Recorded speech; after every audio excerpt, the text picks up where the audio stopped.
मुझे कुछ कहना है। मैं जो टॉपिक है वो है गरीब शहर फाकों से तो मर गया आरिफ, अमीर शहर ने हीरे से खुदकुशी कर ली।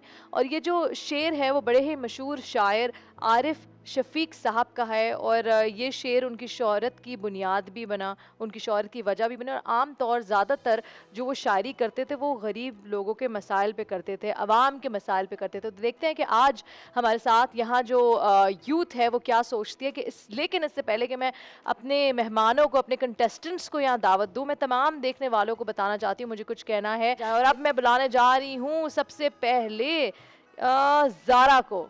जी ज़ारा, आर यू रेडी? जी। अब माइक अपने हिसाब से एडजस्ट कर लें। हेलो। ओके जी, और आपका वक्त शुरू होता है। आप गरीब शहर तो फाकों से मर गया आरिफ, अमीर शहर ने हीरे से खुदकुशी कर ली। सदर अली वकार, जब मुझे इस मजमून पर अपने ख्यालात को इजहार करने का कहा गया तो मैं इस सोच में मुब्तला हो गई कि क्या मेरे मुल्क के अलावा भी इस दुनिया के नक्शे पर कोई और मुल्क ऐसा मौजूद है जिसके रहने वाले रोटी, कपड़ा, मकान की सदा लगाते हैं और कोई इनकी मदद को नहीं आता। अभी मैं ये सोच ही रही थी जनाबे वाला कि मेरी आंखों के सामने हाल ही का मंजर छा गया, जहां 31 मार्च को बेरोजगारों और बेआसरा लोगों के लिए ज़कात की फराहमी की जा रही थी और इस सिलसिले में 11 लोगों ने अपनी जानें खो दी। सवाल ये उठता है कि पाकिस्तान जैसा मुल्क जो ज़राअत के लिहाज से दुनिया में 8वें और गंदम की पैदावार के लिहाज से 10वें नंबर पर आता है, ऐसे मुल्क के रिहायशी 2 वक्त की रोटी को खो देने के डर से अपनी जानों को खतरे में डालकर राशन पर टूट पड़े।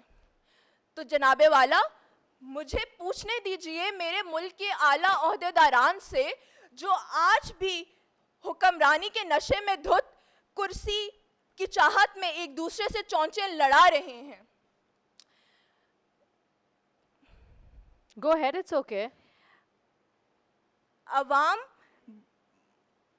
भूख से देखो निढाल है कि नहीं, हर एक चेहरे से जाहिर मलाल है कि नहीं, तमाम चीज़ों की कीमतें बढ़ाई जा रही हैं, गरीब मारने की देखो इसमें चाल है कि नहीं। फलक के पास जनाबे वाला, अगर अशराफिया तबके की बात की जाए तो हमने देखा बलूचिस्तान के किसी ताकतवर इंसान ने